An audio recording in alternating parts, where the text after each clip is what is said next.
JDU के मुख्य प्रवक्ता केसी त्यागी ने कहा है कि स्पीकर का पद सदन का सबसे मर्यादित पद होता है और उस पद के लिए पहला हक सत्तारूढ़ पार्टी का होता है।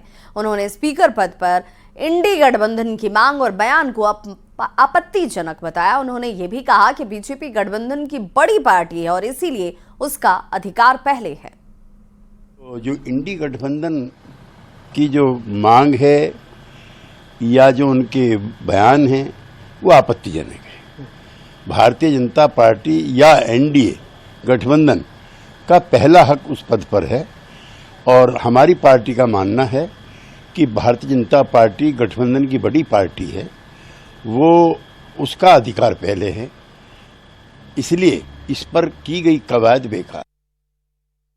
केंद्र सरकार की ओर से पूर्वी बिहार के लोगों को बड़ी सौगात मिलने जा रही है। भागलपुर के बरारी में 200 करोड़ की लागत से बने 7 मंजिला सुपर स्पेशलिटी हॉस्पिटल के उद्घाटन की तारीख तय हो चुकी है। जुलाई महीने के अंतिम सप्ताह तक सुपर स्पेशलिटी हॉस्पिटल में ओपीडी सेवा को शुरू कर दिया जाएगा और इस अस्पताल में शुरू होने से बिहार में ही नहीं बल्कि झारखंड और बंगाल से इलाज कराने के लिए लोग भागलपुर पहुंचेंगे। इसके लिए जल्द बहाली भी शुरू होगी। स्टाफ वगैरह की जो बात होगी लोकल लेवल से, वो लोकल लेवल से यहाँ से किया जाएगा और जो सचिवालय मुख्यालय के लेवल से आना है उन लोगों की भी पोस्टिंग निकट भविष्य में होने की संभावना है।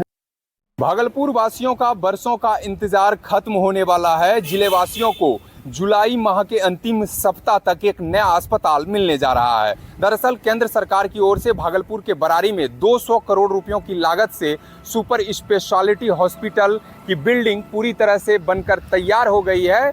अस्पताल में सभी अत्याधुनिक मशीनें इंस्टॉल कर दी गई है। अब कयास लगाया जा रहा है कि जुलाई माह के अंतिम सप्ताह तक इस हॉस्पिटल में ओपीडी सेवा बहाल कर दी जाएगी। इससे पहले कई दफ़ा ओपीडी सेवा बहाल करने की प्रक्रिया शुरू की गई थी, लेकिन सभी डेडलाइन फेल हो गई थी। लेकिन अब एक बार फिर से जो इस अस्पताल की ओपीडी सेवा है उसे बहाल करने को लेकर तैयारी तेज कर दी गई है और अंतिम सप्ताह जुलाई के जो है उसमें इस अस्पताल में इलाज शुरू हो सकेगा।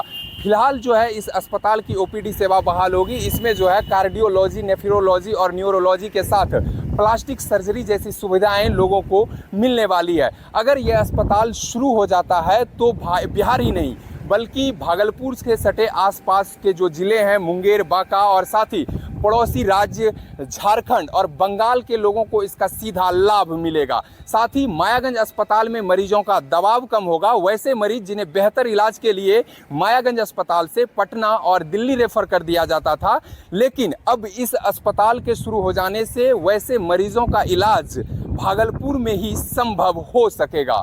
विकास कुमार सिंह, न्यूज़ 18 भागलपुर। पटना में मिलेट्स महोत्सव का उद्घाटन बिहार के राज्यपाल ने किया। 3 दिनों तक चलने वाले इस महोत्सव में किसानों को मोटे अनाज के उत्पादन के बारे में जानकारी दी जाएगी। उद्घाटन के मौके पर कृषि मंत्री मंगल पांडे भी मौजूद रहे।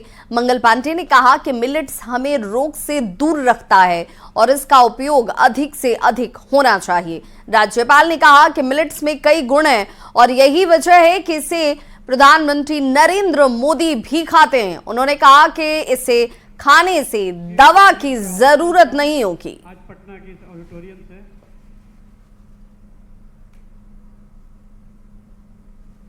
3 दिनों के लिए यहाँ इस पर चर्चा विमर्श होगा।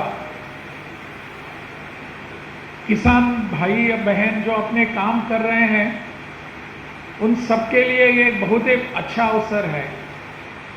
उनकी समस्याएं क्या है, वो क्या विचार करते हैं, किस दिशा में सोचते हैं,